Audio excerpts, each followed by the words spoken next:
Hello fam, welcome to the African Diaspora News Channel. I am Wongel Zelalem bringing you this report. I'm willing to bet most of you that are watching this video know the brand Dior, right? And we know that Dior has been a problematic brand when it comes to black people and how they don't represent us at all.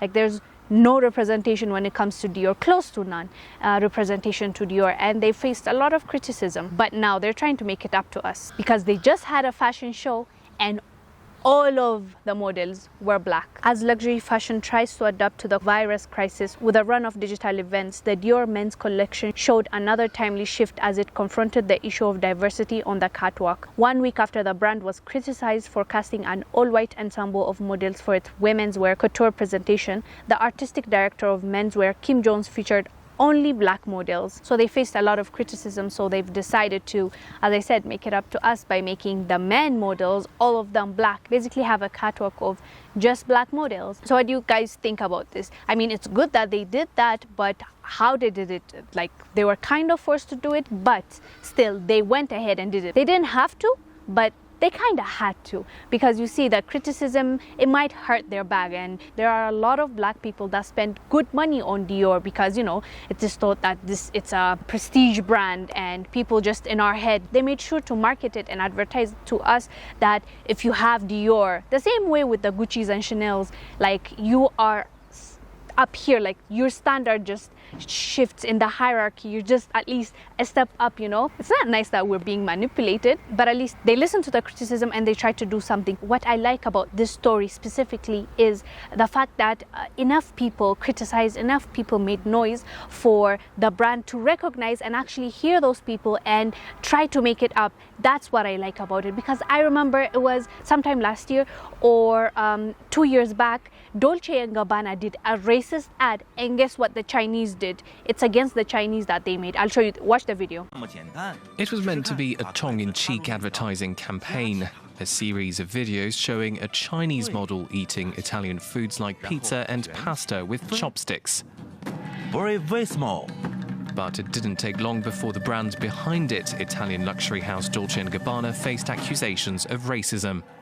Within hours, the hashtag Boycott Dolce was trending on Chinese social media site Weibo, with many users accusing the company of, quote, trivializing China's centuries-old culture. The backlash further intensified after screenshots of messages sent from co-founder Stefano Gabbana leaked on the platform. They appeared to show Gabbana referring to China with crude terms and emoji while defending the video campaign. Dolce & Gabbana has now apologized, saying its account and that of its co-founder were hacked. We are very sorry for any distress caused by these unauthorized posts. We have nothing but respect for China and the people of China. Amidst the backlash, the brand had to cancel a fashion show scheduled on Wednesday night. This after several models said they would not attend. It's not the first time Dolce & Gabbana has been accused of racism towards China. Last year, it published a campaign on Weibo depicting Beijing as an underdeveloped city. The post was later deleted after complaints from local officials.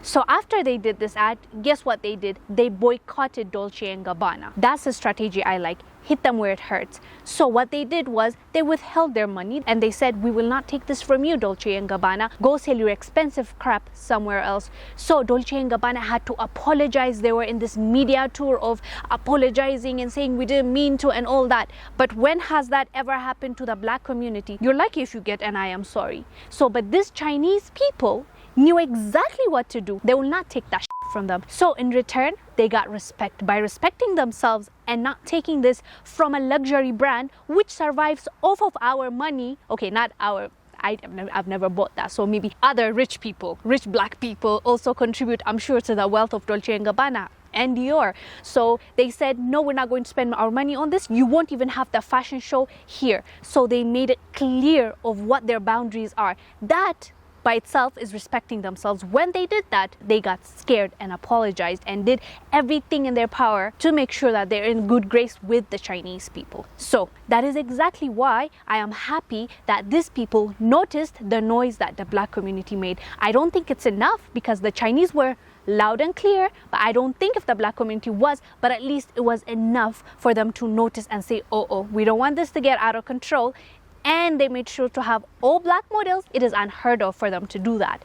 And they did what they did because of the critics. So let's do that. Let's hold people accountable to their own action so that they do better next time. Instead of us just saying, they're racist, we actually do what needs to be done in order for them to respect us. That is, withheld our money, and everything will be okay. And plus, I believe there are lots of black people that are really talented. We can be supporting their businesses instead of maybe supporting these huge brands that don't even care about us. So let's keep that in mind when next time we're buying something. Look around. I'm sure you'll find cute stuff, cute outfits. If it's outfits, cute makeups, I'm sure you'll find a black owned business that you can support as well as get value in return. So that is all I have to say today. Thank you guys for watching. I am Wongel Zelalem, bringing you the support. I will see you on the next one. Bye.